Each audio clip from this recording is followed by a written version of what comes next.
Morning. Welcome back to another episode of GM Philosophy in the Morning. I'm the GM Philosopher, and today is an unplugged episode. No fancy video editing. I'm going to edit only very lightly to avoid long, awkward pauses. And I'm going to drink my coffee while we talk about creating GM and player backstories through collaboration. Let's dive into it. As I prepare to run my 5-session arc for my Discord group, we are at the stage where I am working with the players to create their backstories. And I had some interactions this morning that I thought were really good things to share in a video, because I think that a lot of the times the GM players have different ideas about backstory. And I find that oftentimes there isn't quite enough collaboration to really bring the best out of it. The GM has the world knowledge. The GM understands the story. Obviously, they have a story in mind. The GM generally has some kind of plan for like the plot, what the NPCs are going to do, what the big bad's going to do. Now, the players, they only have a fraction of this information at best. Even if they've been given great campaign backstory, they only have a very limited perception of these things. And so what that leaves us with is players, they can create backstories, but it's really important for us as GMs to understand that players only have a partial picture. And so the backstories that they create, even if they are really awesome, even if they're very well thought out, even if they contain a lot of details, the players only have so much ability to tie it into your story unless you work together with them. And so that collaboration phase is what I want to talk about. Collaborating with your players to help them make their backstories the best that they can be for your particular campaign or one shot or adventure or whatever is really important. And it's something that is the GM's responsibility, in my opinion. And I think that games end up way better when GMs take this collaborative step. And I want to give you some examples of this. Last night, I basically sent a message saying, "Hey, go ahead and send me your backstories so I can take a final look at them." And almost all the players sent me their backstories. Sorry, my camera's shaking because my cat is playing with it. She's being a nuisance today. But anyway, I sent that out and then I got backstories back. Now, this is very typical. There were some players who sent very long backstories, and there were some players who sent the kind of medium length, and there were some that sent more on the shorter side. Now, this is fine. In fact, I'm not even a believer that backstories have to be super long. I love all of the details I get. And the more details I get as a GM, there's going to be two things that are going to happen. Number one, it takes more time to go through it, which to me isn't really a problem. I don't really mind that. There might be some GMs out there who might say, "Hey, limit your backstory to 1 page or something."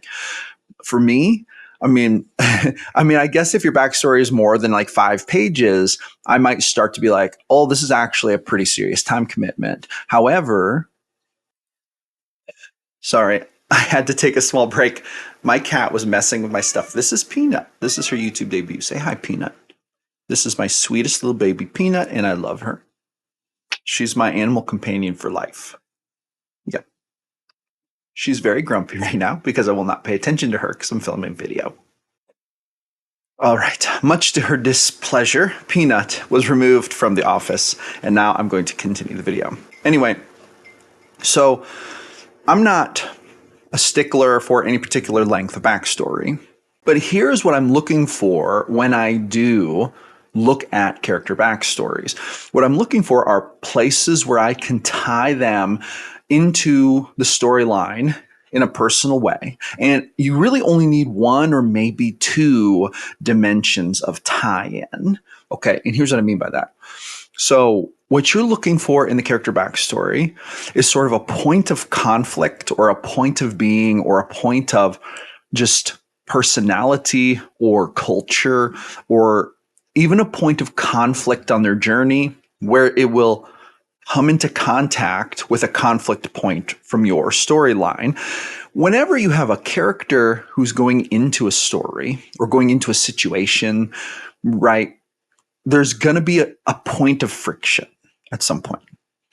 Now, some friction is needless, redundant, and stupid, as we know in real life. For example, if you get a new job and you go to work, you might run into friction because your coworker finds you annoying. Okay.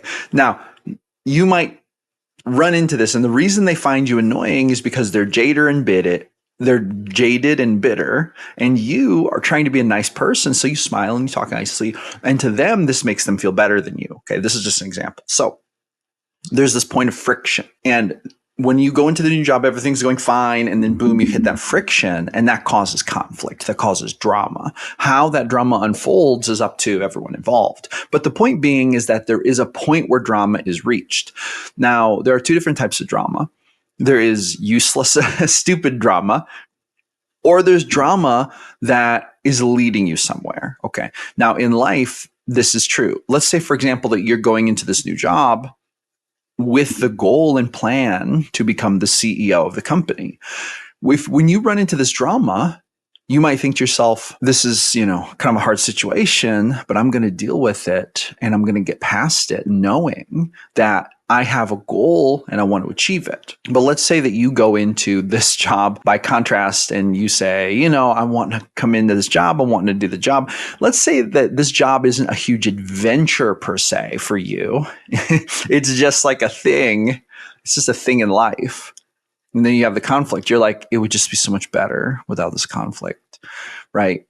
So on one hand, you have conflict that kind of gets in the way of the adventure and the goal. And on the other hand, you kind of have needless, redundant conflict. In D&D, we do not want to necessarily highlight or spend time on the needless and redundant conflict. We want to spend time on the conflict that has a purpose. There is something that comes after the conflict that's better, that makes it worth it. And so that's what I'm looking for. So I'm looking at what the characters have as far as goals are concerned, what the players want to accomplish with those characters.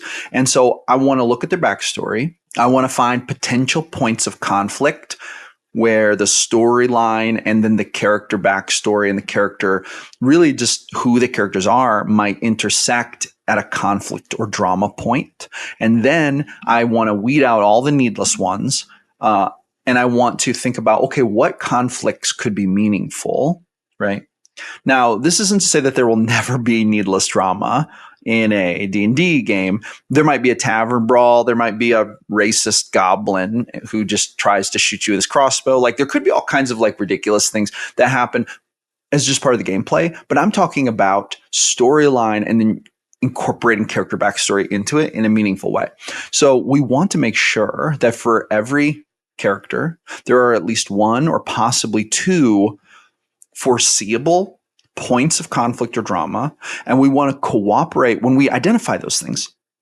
We want to cooperate with the player to expound upon that and to enhance it and to get a little more information so that we can try to deepen the meaningfulness of the story to that character. Because once you put personal stakes in it, it becomes personal, right?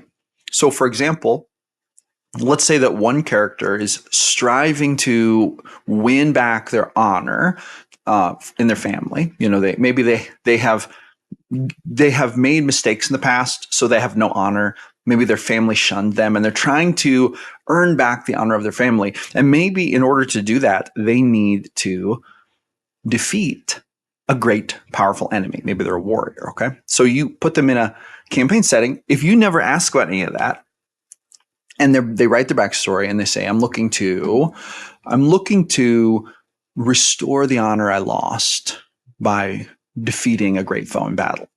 Well, okay, that's cool. If they write that and use a GM say, oh, that sounds really cool. Okay, let's play now.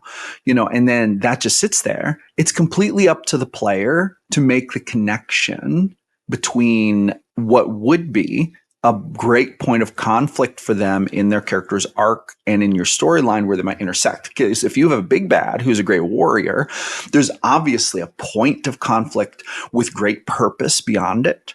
However, if that character is left to their own devices to develop that, and you as a GM aren't collaborating with them on it, then you're only going to have a part of a dimension of that conflict. It's not going to be near as meaningful. The player can try to vocalize this and spur you into action about this. Like, the player might recognize, oh, this is a chance for me to win back my honor. And they may say this to you as the GM. This might prompt you to elaborate on that, or it might prompt you to make decisions that will help to contribute to that storyline for that character. However, if you either, don't pick up on it, or if they don't mention it, which is actually more likely. A lot of characters will just work off of what you give them to work off of as the GM. So if it doesn't get mentioned, then that's a great possible apex of conflict and drama that is meaningful with a big payout that could go to waste. But also, you are lacking the part of it where you emotionally tie the character to the storyline. And this is actually really important for the player experience. When you just accept that player's backstory and you say, okay, this sounds great, let's play, you are not taking that step toward them, reaching out the hand toward them to collaborate, to bring them more emotionally into the story. Whereas if you say to them, hey, listen, I read your backstory, and you say you need to defeat a powerful enemy in order to win back your honor. So here's what I'm thinking. Like, obviously, you've read my campaign synopsis. You know that there's going to be a great battle. There's going to be, there's going to be a big bad to defeat, probably needs to be defeated in battle. Obviously, your character might look at this and might think, this is my chance. So do you feel like your character, once they get into this, do you think that they might look at this battle with this big bad as a way to restore their honor? So you ask them that question. You're acknowledging this, you're identifying that point of conflict, and you're identifying the possible payout that comes after, and you're vocalizing it to the player to see if the two of you are thinking on the same wavelength. Because sometimes you might have ideas that the players don't like. Sometimes the players might say things and you misinterpret them, right? Because we don't really know what players want for their characters until we start to ask them. And sometimes players aren't 100% sure what they want for their characters. Sometimes they want a little input from the GM to help them figure out a good direction. So asking it, starting that dialogue. So you're going to pose that to them as a question and say, hey, does this sound like something that might be what you want your character to be focused on as sort of a personal arc? And if they say yes, then it's like, okay, cool. Now you go into it as a GM, and once per session, here's what you do. You reference this once per session for every single character. You reference something important to them that emotionally ties them to the story. For example, maybe the first time they talk to the big bad, it's just like a parlay beginning a long campaign of like battles or something, but they're getting together out of the hope that diplomacy might be able to be achievable. And maybe this big bad, they're giving a monologue, an evil monologue, how they're going to destroy the kingdom and blah, blah, blah. And then one thing you say to the player character who is looking to restore their honor, you say to them, so as he's talking, you realize something. You realize that he seems just hell-bent on wreaking destruction. You also notice he's a great, powerful-looking warrior. He has a big hammer on his back. He's wearing armor. All of his men just tremble and fear him when, if he looks their direction, they just like wince because, he seems like the kind of guy who just is so powerful that people don't want to cross him. And you realize that even in your family's lineage, there hasn't really been an enemy of this magnitude. And I want to ask you as GM, just right here while we're playing, just quick out of game. I mean, it's not out of game, but it's like in game. But I want to ask your character in your mind, like as you're looking at this enemy, what is your character thinking to themselves? And I want to give them a chance to tell me kind of what's in their character's mind and what they think of this. And then I want to use that as a direction finder for how to guide that kind of plot line, that conflict plot line, that personal plot arc for the character. And this is really important because when I give characters the opportunity to express themselves like this and to care about a plot line like this, it makes it way more personal. That also makes it mean more. That'll make the story mean more to them. There are now personal stakes in it, right? And that is so crucial. I cannot express enough. I cannot overstate how important it is to give your players, your characters, personal stake in the game to get them emotionally interested in it so that they actually legitimately care about the outcome. This is the difference between a fantastic game and kind of a blah game, right? Anyway, so there you have it. That's going to be it for today. Thanks for joining me for another Unplugged episode of GM Philosophy in the Morning. Hey, I'm here at this point every single day, creating videos about the best game in the world, D&D. So I will see you awesome people on